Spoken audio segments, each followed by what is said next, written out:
الله من شرور أنفسنا ومن سيئات أعمالنا من يهده الله فلا مضل له ومن يضلل فلن تجد له وليا مرشدا أشهد أن لا إله إلا الله وحده لا شريك له وأشهد أن محمدا عبده ورسوله صلى الله عليه وعلى آله وأصحابه ومن اهتدى بهداه إلى يوم الدين. قال الله تعالى: يا أيها الذين آمنوا اتقوا الله حق تقاته ولا تموتن إلا وأنتم مسلمون. وقال: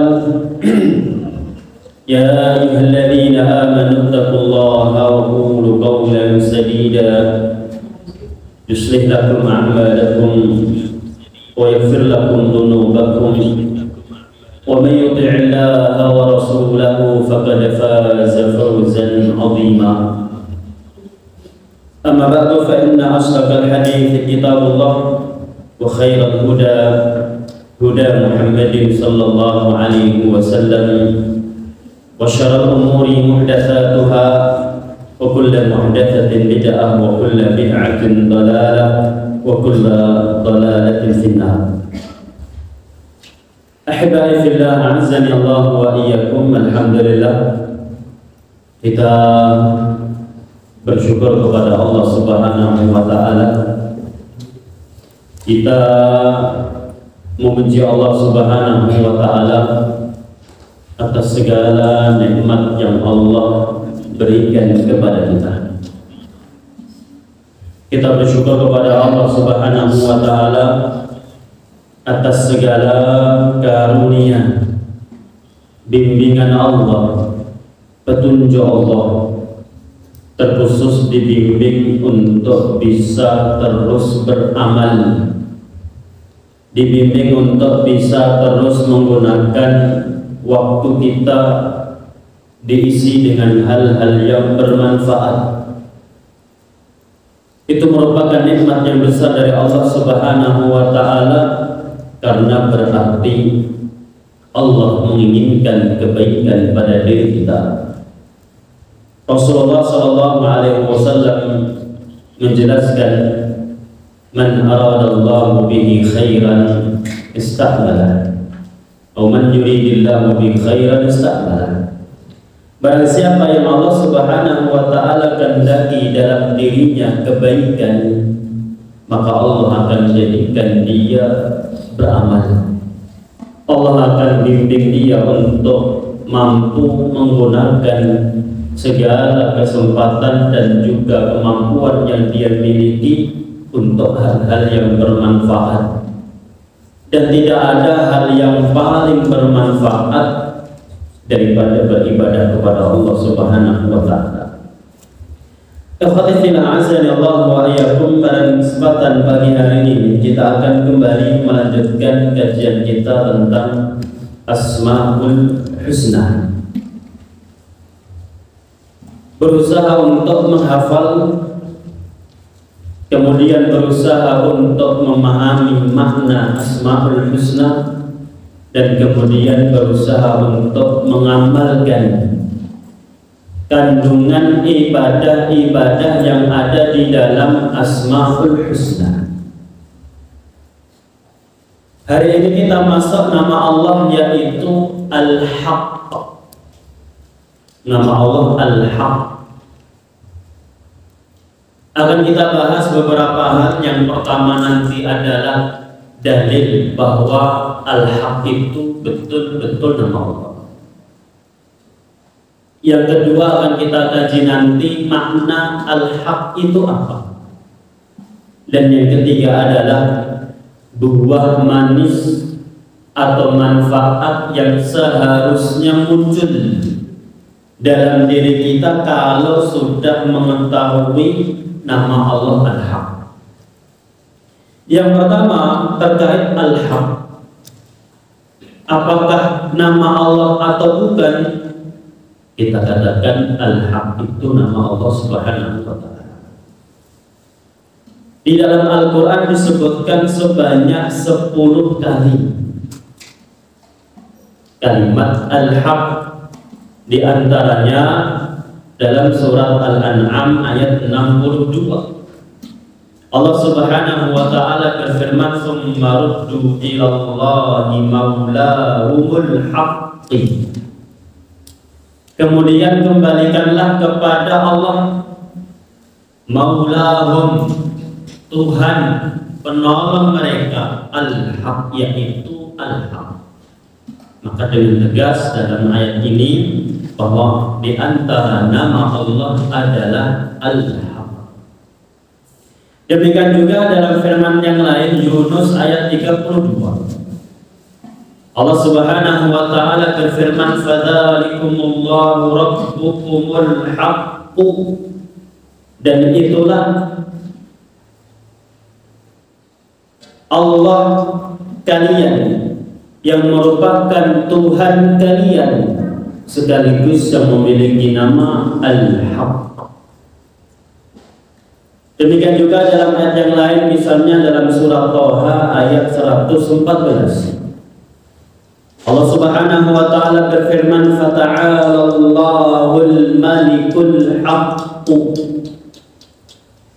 Maha tinggi Allah, Maha suci Allah, Al-Malik, Al-Haqq. Maka disebutkan Allah adalah Al-Haq. Demikian juga dalam surat An-Nur ayat 25. Allah Subhanahu wa ta'ala berfirman, "Yauma idzi yuwaffihumullahu dinahumul haqq wa ya'lamuna anna Allaha huwal haqqul mubin." Anna Allaha huwal haqq. Dan lain sebagainya, nanti silahkan dicari sendiri. Intinya disebutkan 10 kali di dalam Al-Quran. Demikian juga disebutkan dalam salah satu hadis khusus, doa khusus, doa iftitah khusus yang hanya Rasulullah baca saat sholat malam. Disebutkan di situ, "Maka yastaftihu bihi sholatal lail." Di mana Rasulullah senantiasa membaca doa istiftah ini sebelum Al-Fatihah di dalam sholat malam. Panjang, yaitu Allahumma lakal hamdu anta qayyimus samawati wal ardi wa man fihinna, terus sampai pada walakal hamdu antal haqqu. Segala puji bagimu ya Allah, anta, engkaulah al-haq. Maka dari ayat dan juga hadis ini bisa kita memahami bahwa Al-Haq itu betul-betul salah satu nama Allah. Sehingga kalau antum punya anak ingin dinamakan dengan Abdul Haqqi, boleh. Bagus, sebagaimana Abdurrahman, Abdullah, karena Al-Haq itu nama Allah. Ada namanya Abdul Haq? Namanya Abdurrahman, kita kira Abdul Haq. Ya, maka sebagaimana Abdurrahman, Abdullah, Abdul Ghani, Abdul Ghafur, maka Abdul Haqqi itu boleh. Dan salah satu nama Allah, maka kita boleh menghambakan diri kepada Allah, bahkan wajib dijadikan nama pun bagus, Abdul Haq. Itu yang pertama terkait Al-Haq itu nama Allah. Yang kedua, setelah kita yakin dan tahu bahwa Al-Haq itu nama Allah Subhanahu wa ta'ala, apa arti Al-Haq? Kalau terjemahannya kinten-kinten apa? Iya, maha benar. Al-Haq itu kalau kita lihat di terjemahan, maha benar. Dan terus artinya apa kalau bagi Allah? Memang Al-Haq secara bahasa benar, lawan dari batin. al-haq, al-batil secara bahasa. Maka terjemahan secara umum al-haq maha benar. Tapi arti pada Allah apa yang dimaksud Allah al-haq? Allah maha benar. Ada beberapa makna. Yang pertama adalah arti al-haq itu Allah benar-benar ada. Jadi maha benar yang pertama artinya bahwa Allah al-haq, Allah itu benar-benar ada. Bahwa bahkan keberadaan Allah itu sebuah keniscayaan. Kalau kata para ulama, wajibul wujud, sesuatu yang harus ada, satu keniscayaan harus ada. Berarti selain Allah, keberadaannya itu dipertanyakan. Keberadaannya tidak sempurna, maka dikatakan al-haq, Allah maha benar-benar ada dengan keberadaan yang sempurna, keberadaan yang tidak didahului oleh ketiadaan, keberadaan yang tidak diakhiri oleh ketiadaan, keberadaan yang tidak bergantung kepada yang lain. Berbeda dengan kita manusia, adanya dipertanyakan dan keberadaannya pun tidak sempurna. Kita semua ada karena ada bapak ibu kita. Bapak ibu kita ada karena ya ada bapak ibunya lagi terus sampai ke Adam alaihissalam. Berarti kan kita itu ada, tidak bisa sendirian. Adanya kita bergantung kepada yang lain. Dan adanya kita dulu, saya berarti berapa tahun yang lalu berarti Pak? Kira-kira berapa tahun yang lalu? 40, jangan nampak-nampak. Ya, sudah anggap 40, kurang-kurang dikit lah. 40 tahun yang lalu saya belum ada dan tidak ada di situ. Sekarang ada, tapi 40 tahun yang lalu tidak ada. Dan entah kapan nanti, mau besok, bulan depan, tahun depan, saya pun tidak ada. Kita tidak tahu. Itulah keberadaan manusia yang diawali oleh ketiadaan, kemudian ada, nanti tidak ada lagi. Maka kalau kita menyebut nama Allah Al-Haq, harus kita yakin betul-betul Allah itu maha ada, adanya betul-betul ada, benar-benar ada, dan adanya betul-betul sempurna. Saking sempurnanya tidak butuh banyak dalil. Tidak sebagaimana orang-orang filsafat atau ahli kalam, mereka mengatakan saya bisa mendatangkan 1000 dalil, 100 bahkan 1000 dalil akan keberadaan Allah. Kita tidak butuh itu. Dengan adanya semesta ini saja bukti bahwa Allah ada. Kita bisa tahu ada hewan lewat di rumah kita, misalnya kuda atau kambing di tanah yang masih bisa ada bekas naunnya, ada hewan lewat. Adanya alam semesta ini bukti Allah ada. Gampang. Maka tidak perlu banyak. Itu yang pertama. Makna yang kedua, Al-Haq adalah Allah benar-benar sesembahan yang berhak disembah. Kan maha benar, maha benar, benar-benar ada. Maha benar, benar-benar Allah itu sebagai Tuhan yang berhak disembah, sesembahan yang maha benar.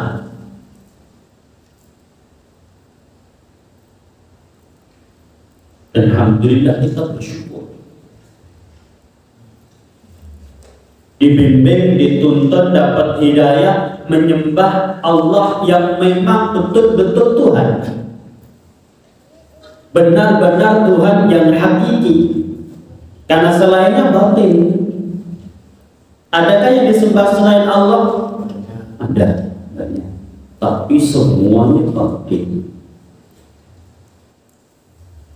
Dan Tuhan selain Allah yang disembah semuanya batil tadi, kadang-kadang tidak masuk akal. Kita zaman sekarang ini kan Masya Allah teknologi maju,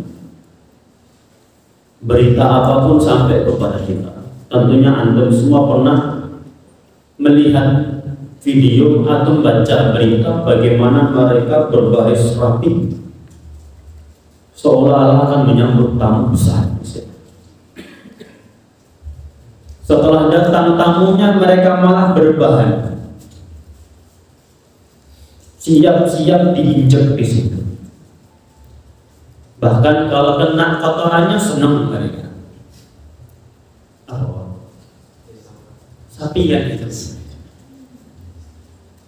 Ada kan video di mana mereka rebutan kotorannya, bahkan siap diinjak di situ. Karena sapi itu sembahan mereka, Tuhannya mereka. Coba bayangkan orang-orang yang berebutan tadi, yang siap diinjak itu, apa orang-orang polos semua, tidak pernah sekolah, tidak pernah, atau justru ada orang-orang yang sekolah berpendidikan? Banyak orang-orang yang berpendidikan, bahkan Masya Allah mereka secara titel panjang namanya.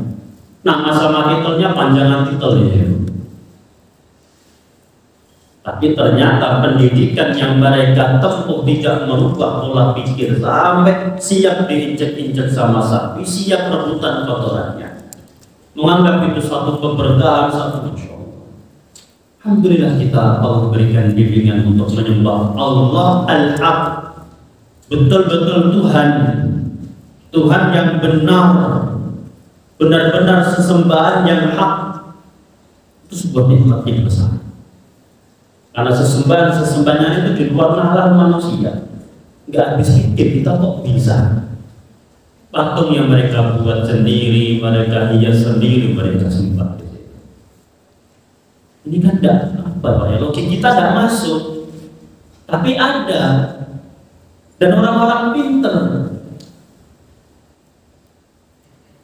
Karena orang sepinter apapun itu tidak jamin punya akidah yang bagus. Ya buktinya gedung-gedung tinggi itu kurang pinter apa mereka Pak yang bangun itu? Kurang cerdas apa mereka bisa bangun gedung-gedung yang begitu tinggi, menjulang tinggi di sini? Tapi tetap ada ajaran kamar yang dikosongkan, nomor yang dihindari dan lain sebagainya. Menunjukkan bahwa pemikir pendidikan yang tinggi tidak jaminan. Itu makna yang kedua. Makna yang ketiga, Allah Maha Benar adalah Maha benar sifat dan perbuatan Allah Subhanahu wa Ta'ala. Sifat-sifat Allah, zat Allah, dan perbuatan Allah itu benar, tidak salah. Apa contohnya? Apa contoh perbuatan Allah? Berkata, Allah berbicara, Allah memiliki ucapan. Maka konsekuensi kita yakin Allah Maha Benar, kita harus yakin bahwa ucapan Allah itu benar. Tidak ada kesalahan sama sekali. Tidak ada kebatilannya sama sekali. Apa itu ucapan Allah? Kalau kita sekarang ya Al-Quran. Maka hendaknya kita yakin Al-Quran itu kalamullah, ucapan Allah, firman Allah, dan hak semuanya. Gak ada kebatilan sedikit pun. Lihat, panjang konsekuensi kita yakin Al-Haq, artinya luar biasa. Allah benar-benar ada. Allah Tuhan, benar-benar Tuhan yang berhak disembah. Yang ketiga, Allah Maha Benar sifat dan seluruh perbuatan Allah Subhanahu wa Ta'ala. Maka tidak pantas kalau kita baca Quran. Apa iya maknanya seperti itu? Apa benar? Tidak bisa. Kalau kita masih ragu akan Al-Quran, maka perlu dipertanyakan, kita beriman sama Allah apa enggak? Contoh yang lain, selain ucapan, Allah pun berbuat. Perbuatan Allah itu apa? Menghidupkan, mematikan, memberikan rizki, menetapkan ketetapan tertentu. Kita harus yakin semua ketetapan Allah itu hak, benar. Semua perbuatan Allah itu hak, benar, tidak salah.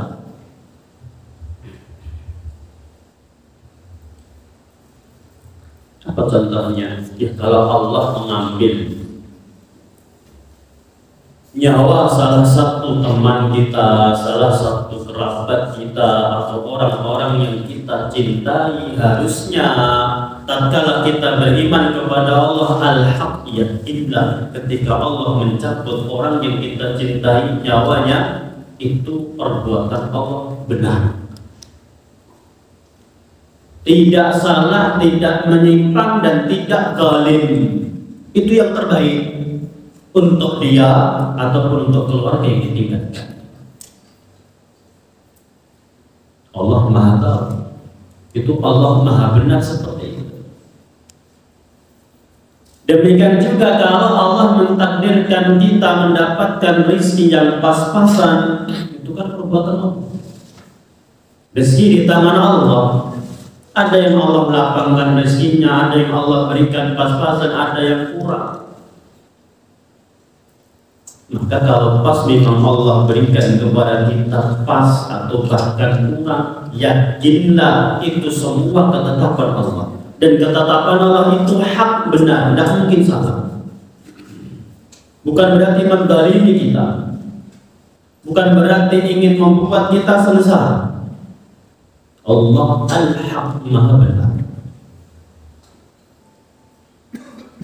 Karena Allah lebih tahu mana yang paling baik untuk kita.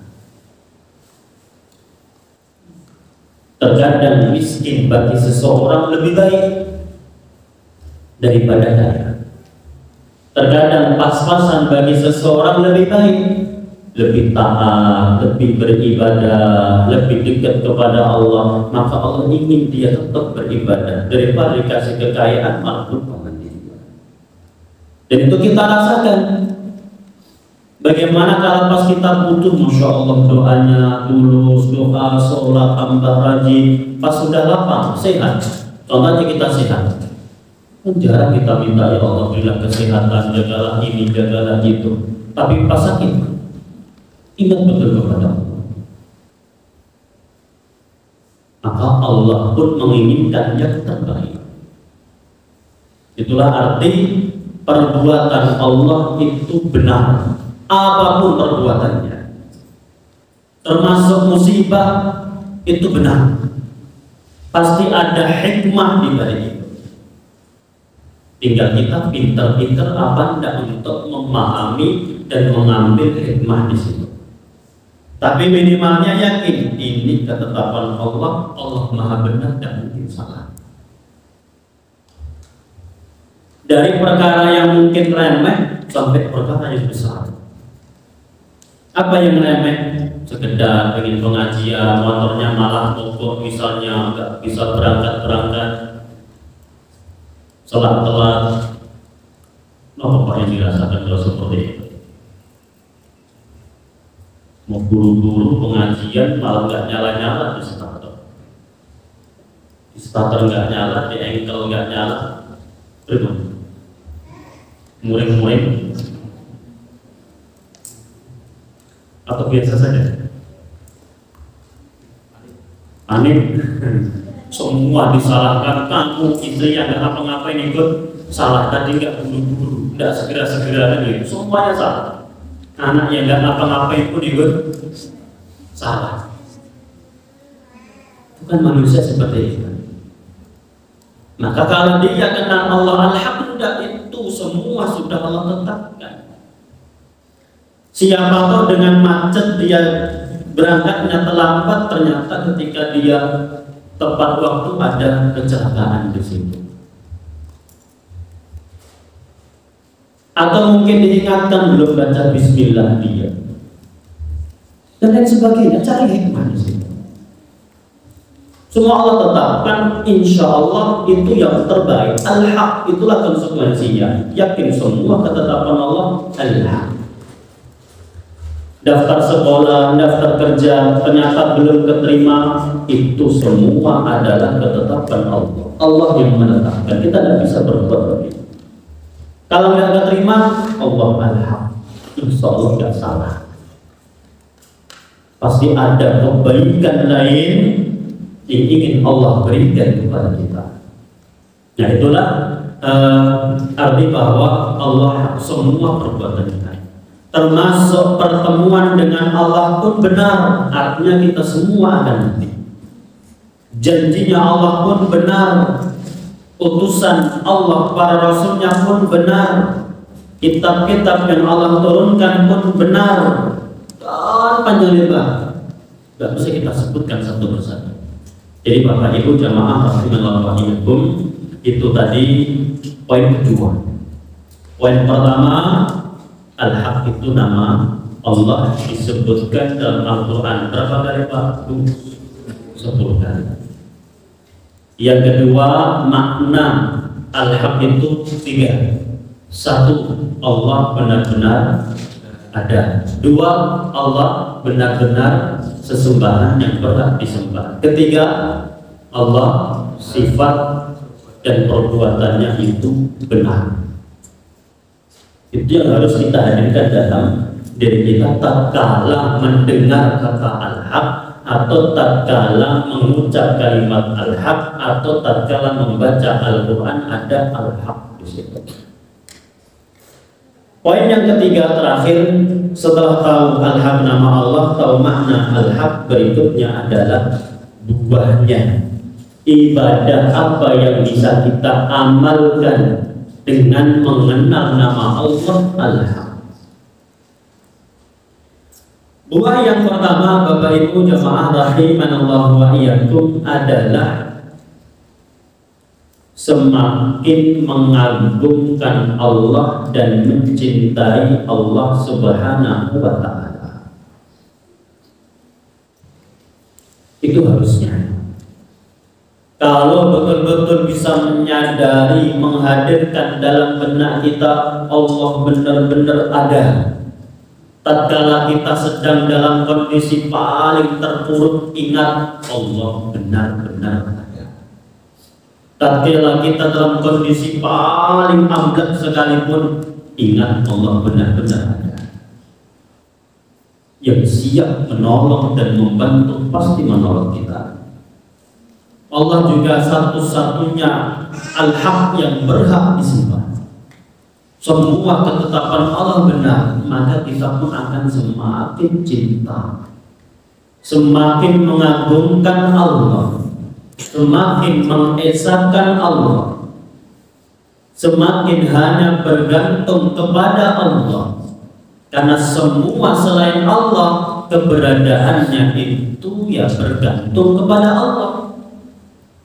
Makanya qul huwallahu ahad, Allahu as-samad. Allah as-samad, tempat bergantung. Semua bergantung kepada Allah, dari perkara kecil sampai besar. Petani sepintar apapun petani tidak mungkin bisa menanam sesuatu yang bukan pada musimnya. Bahkan mau sudah menjelang panen saja, kalau nggak bergantung tidak bisa panen. Jadi, semuanya bergantung kepada Allah Subhanahu wa ta'ala. Allah yang menetapkan, Allah yang mengatur. Kita kemarin sudah rencana mau pengajian, belum tentu bisa juga kalau nggak mengendaki. Motornya macet, ada kesibukan lain, ada agenda mendadak. Manusia hanya bisa merencanakan. Hari ini pun kita belum tentu Kita mungkin punya rencana setelah ini dari jam 9 duduk sebentar ngobrol, nanti pulang di rumah, bersih-bersih rumah, setelah itu mau main ke rumah saudara, rencana. Kenyataannya belum tentu Allah yang meletakkan Anda. Maka kalau kita sadar hal itu, kita akan semakin cinta kepada Allah. Kalau di dunia saja, terkhusus ibu-ibu, bapak juga istrinya lahiran atas jasa bidan, masya Allah, bidannya baik, gak bentak-bentak, pelayanannya juga aman, nyaman, tentram di situ. Alhamdulillah lancar. Terima kasih dapat sama bidan, Pak. Terima kasih. Bahkan pindah dari mulut ke mulut, sana enak, tempatnya bersih, rapi, orangnya juga ramah. Pelayanannya enak, ada keluarga dan siap di sini. Pindah dari mulut ke mulut, rekomendasi. Padahal bidan hanya apa? Bukan berarti menafikan jasa bidan, tapi kan perannya apa toh? Hanya bantu mengeluarkan saja. Kan dia nggak bisa buat jalan pembukaan 1 sampai 10, kan nggak bisa. Hanya sekedar memantau, memandu. Kalau ada apa-apa segera sigap, kan gitu. Semuanya sudah Allah siapkan. Bahkan sejak dalam kandungan siapa yang mengatur di situ? Beda tidak bisa apa-apa. Yang ngasih makan siapa, membesarkan dia siapa? Itu semua Allah Subhanahu wa Ta'ala. Sampai siap lahir, Allah takdirkan untuk lahir. Bidan hanya bantu proses tok, tidak lebih. Kalau kepada bidan yang hanya bantu proses kelahiran saja kita berterima kasih, kita bangga, bahkan kita senang, masya Allah, kita cinta kadang-kadang di situ. Lah kepada Allah kenapa tidak? Yang jauh lebih besar daripada sekedar membantu menolong kelahiran. Itu kan contoh kalau kita yakin al-haq, kita akan semakin cinta kepada Allah Subhanahu wa Ta'ala. Itu faedah yang pertama. Semakin cinta kepada Allah, semakin mengagungkan Allah, semakin beribadah kepada Allah Subhanahu wa Ta'ala. Faedah yang kedua, kalau mengenal dan beriman kepada nama Allah Al-Haq adalah semakin bahagia, senang terhadap hidayah Islam. Karena tadi kita yakin Al-Haq itu maha benar. Kemudian Allah sifatnya dan perbuatannya pun maha benar.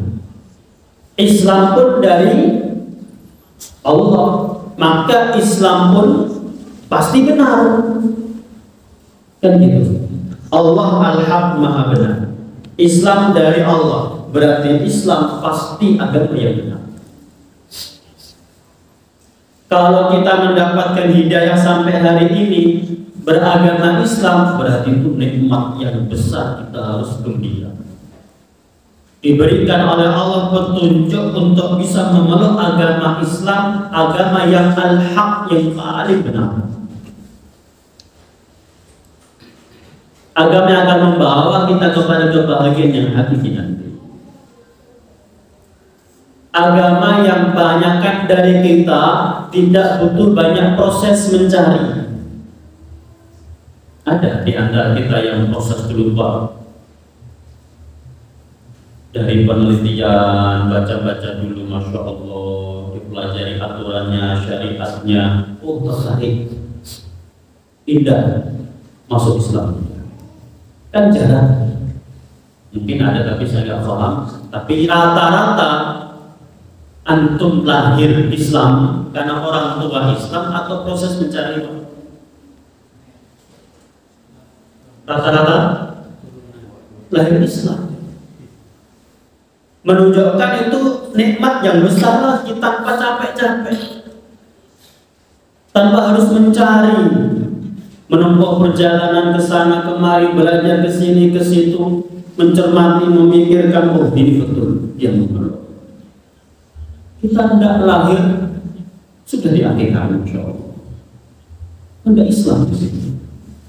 Tinggal mempertahankannya, tinggal memperbaiki yang kurang, menyempurnakan yang masih kurang. Kan itu. Maka dengan tahu Allah Al-Haq, kita semakin bangga, semakin bersyukur, semakin senang, masih bisa memeluk agama Islam. Faedah yang ketiga adalah semakin ridho dan tumakninah dalam menghadapi musibah. Kalau ingat nama Allah Al-Haq, harusnya semakin bisa ridho, semakin bisa tumakninah, tenang dalam menghadapi berbagai macam musibah, ketentuan takdir Allah yang kita pandang buruk, yang menyakitkan kita, yang membuat kita sedih. Lalu apa hubungannya? Beriman bahwa Allah Al-Haq kok bisa membantu untuk bisa tenang dan ridho dalam menghadapi musibah. Yang tadi kita terangkan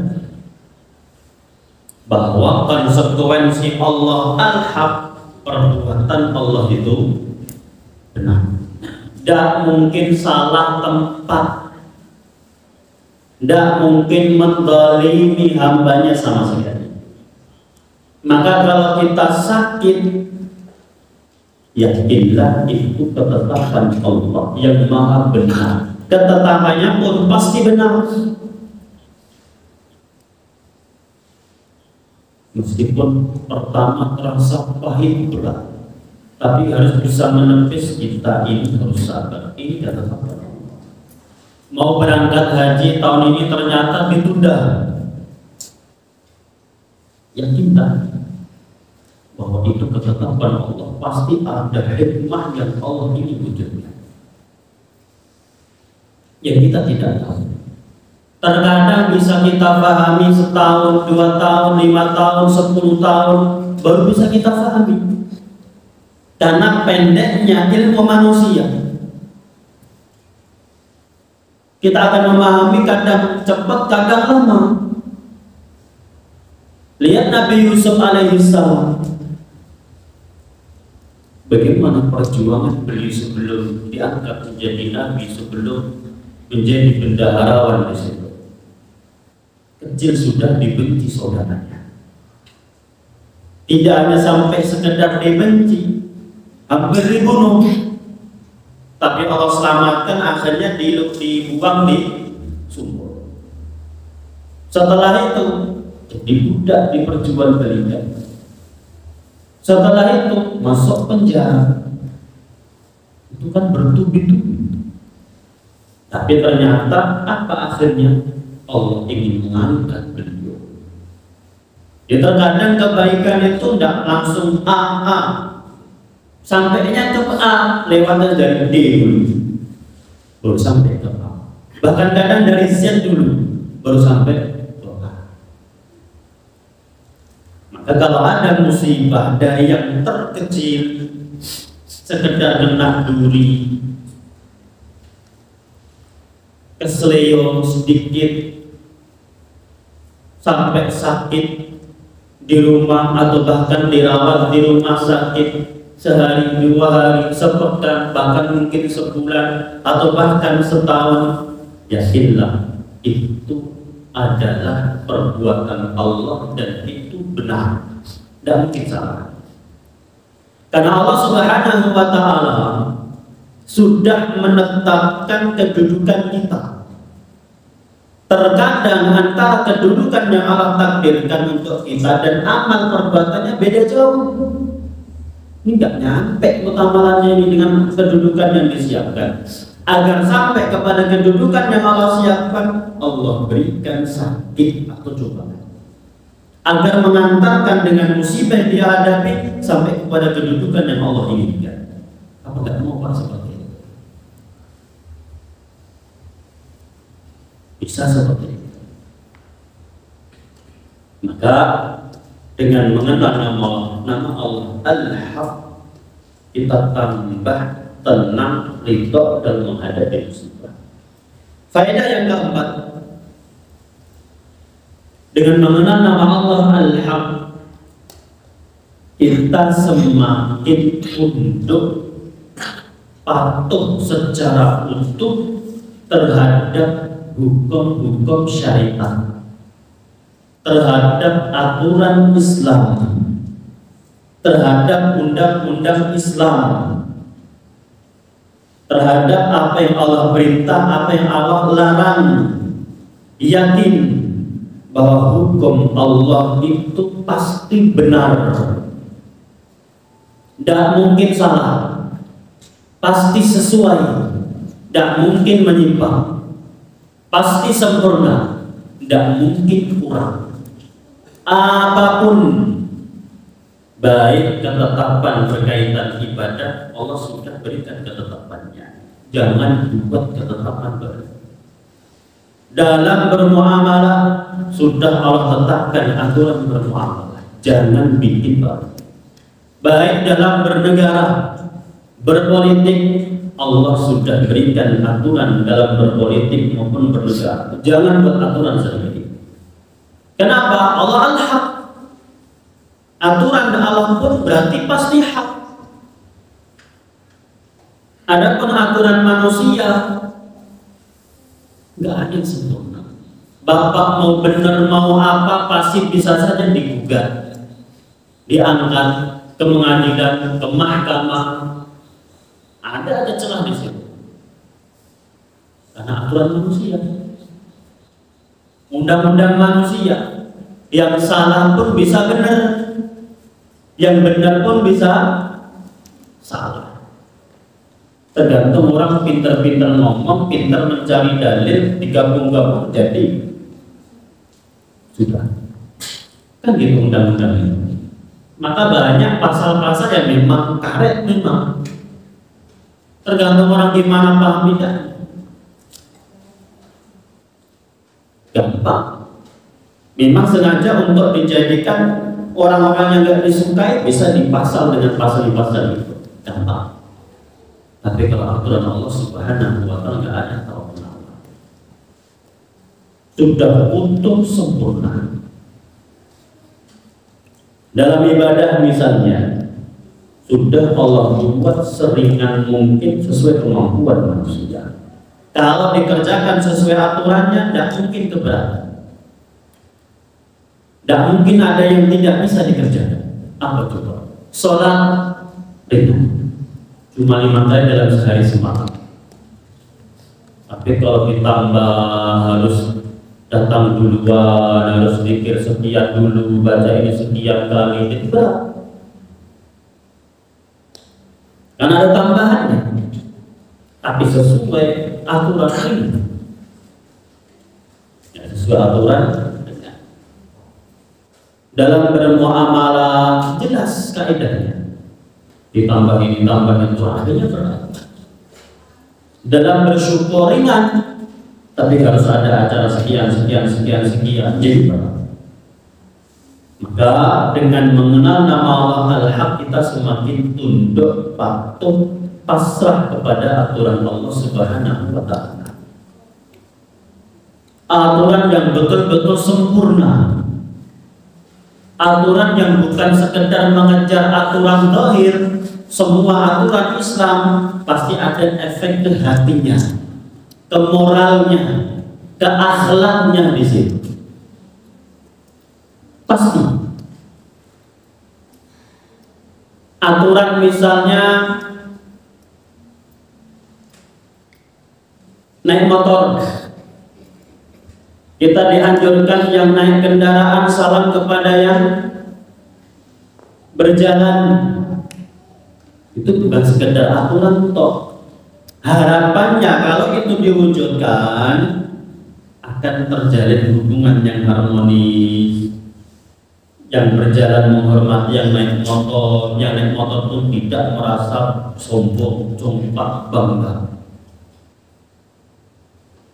Karena kendaraan seseorang mempengaruhi karakternya. Antum coba naik motor 100 cc dengan 250 cc, rasanya beda betul. Kalau pas 250 rasanya beda. Beda betul. Bukan berarti tidak boleh, silahkan, saya nggak ngelarang. Itu mubah, halal, silahkan. Selama dibeli dengan cara yang halal, digunakan untuk sesuatu yang baik, halal. Mampu beli, kenapa tidak? Kewajiban yang lain sudah terpenuhi. Tapi kita bicara jujur-jujuran, kalau naik 110 cc dengan 250 cc ada yang beda betul.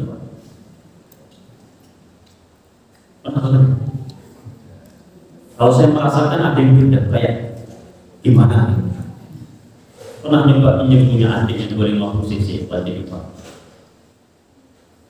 Dari posisi saya sudah hawanya pengen miliki jalannya, seolah itu jalannya sendiri, pakai mode yang sport lagi. Ini adalah pengen coba ini. Di jalan pun terkesan gimana? Jadi aja rasanya. Habis itu sudah jadi nggak enak apa ya. Intinya adalah kendaraan berpengaruh, apa nggak boleh? Agar pengaruh buruknya bisa diantisipasi, hilangkan. Caranya yang naik motor-motor gede, coba salam kepada yang jalan, berhenti, assalamualaikum, enak. Yang disalami itu masya Allah, ya terima kasih, didoakan. Coba kalau berlihat seorang nggak mau minggir, apa kata-kata yang dilewati di sini? Syukur ungkapan tipos atau ungkapan doa-doa buruk di sini. Itu Islam, aturannya sungguh sempurna, bukan sekedar fisik, sampai aturan tadi itu mempengaruhi ke hati sebenarnya. Pasti semuanya di sini. Salam antara yang tua sama muda, itu yang salam duluan siapa harusnya? Adabnya. Muda atau tua? Muda. Saya sama bapak tua siapa bapak? Harusnya yang salam saya, termasuk dalam tentara sekalipun. Seandainya ada pemimpin lebih muda, anggotanya lebih tua, mungkin betul. Kalau ketemu mana yang salam seharusnya? Pemimpinnya harus salam. Karena lebih muda. Kenapa? Coba bayangin kalau yang muda pemimpin, meskipun pemimpin dia salah, apa coba yang tua tadi rasanya? Insya Allah dia akan semakin hormat, semakin menyayangi, kan gitu. Meskipun jabatan lebih tinggi, tapi dia lebih muda. Dalam adab salam, dia yang salam duluan. Meskipun jabatan lebih tinggi, yang tua pun merasa dihormati, yang tua pun nanti akan menyayangi yang muda. Timbul hubungan harmonis. Tapi kalau yang muda nggak merasa pengen dihormati, ya adanya rebutan sana sikut sini, tidak ada keharmonisan di situ. Saling mengincar di situ. Itu contoh saja baru tentang adab salam, tok itu aturannya. Belum nanti adab suami istri pun ada. Di mana masing-masing diharapkan punya kewajibannya, masing-masing fokus pada kewajibannya, masing-masing berniat untuk ibadah, masing-masing ingin yang terbaik. Kalau jadi suami, saya ingin suami yang terbaik, apapun kondisi istri saya. Sebaliknya juga istri, saya ingin jadi istri yang terbaik, apapun kondisi suami saya. Akan manfaat itu harmonis. Tapi kalau pikirannya ada orang aja nggak pernah gini, nggak pernah gitu, juga balas ini, nggak ada harmonisnya. Karena hanya nuntut, tapi Islam tidak. Kamu itu kewajibanmu ini, tunaikan. Mau lawanmu menunaikan apa enggak, urusan dia. Di akhirat nanti akan diduduk barengkan, di sidang diadili. hak kita yang belum tertunaikan akan kita tuntut nanti di akhirat. Tapi kalau kita membalas dengan tidak menunaikan kewajiban, kita pun dituntut nanti oleh Allah akan kewajiban yang kita tunaikan. Enak, masing-masing punya kewajiban dan masing-masing dituntut ayo kewajiban yang dilaksanakan. Maka itu contoh aturan. Islam juga membolehkan talak cerai, tapi ada aturannya. Beda dengan aturan-aturan lain, tidak boleh cerai. Nikah sulit. Ketika cerai harus masih siap menafkahi sampai mantan istri nikah lagi. Berat itu. Akhirnya mereka tidak mau nikah, yang penting hubungan bareng, hidup satu rumah, kumpul berkumpul, selesai ada masalah bisa. Kan banyak itu. Para pemain bola itu seperti itu semua yang dibanggakan anak-anak muda itu. Kumpul bareng, punya anak 4, anak 5, kumpul bareng. Nggak ada statusnya. Karena itu tadi, mau talak sulit, nikah pun berat. Akhirnya nggak usah pakai nikah, yang penting tersalurkan. Kalau ada masalah bisa. Islam dan talak dibolehkan dengan aturannya. Kalau memang sangat dibutuhkan. Itu contoh beberapa aturan yang sungguh luar biasa. Sehingga dari faedah yang keempat, dengan mengenal nama Al-Haq kita semua tunduk kepada aturan Allah Subhanahu wa Ta'ala. Faedah berikutnya, terakhir masih banyak sebenarnya, namun kita tutup saja itu. Yang kelima adalah semakin tunduk kepada kebenaran. Kalau ada orang mengatakan sesuatu yang benar, kita ikuti. Siapapun yang berkata, siapapun yang mengucapkannya, baik bersumber dari anak yang lebih kecil, lebih muda, atau lebih bawah kedudukannya. Kadang kita sendiri kan kadang-kadang tidak sehati sama anak kita. Terima. Jangan sok anak kecil aja tawa.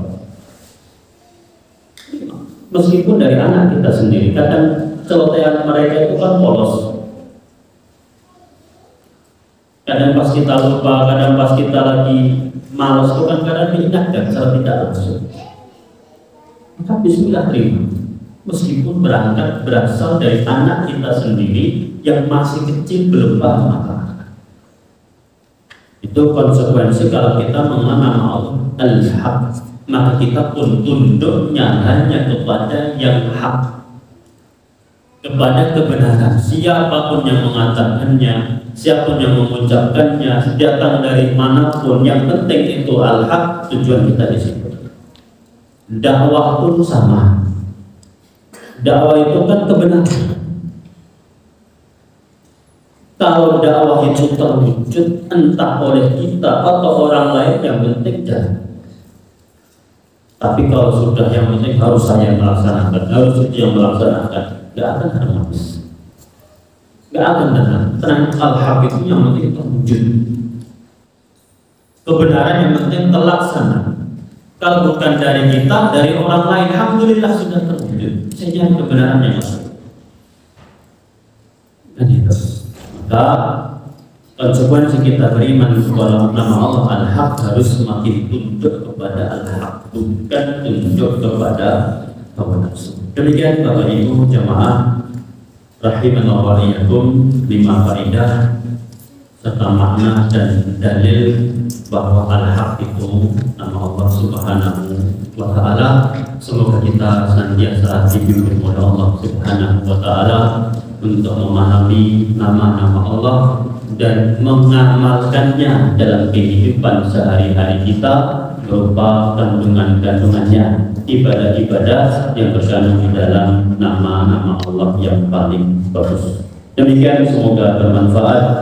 Aqulu qawli hadza wa astaghfirullah li wa lakum innahu huwal ghafurur rahim. Wassalamu alaikum warahmatullahi wabarakatuh.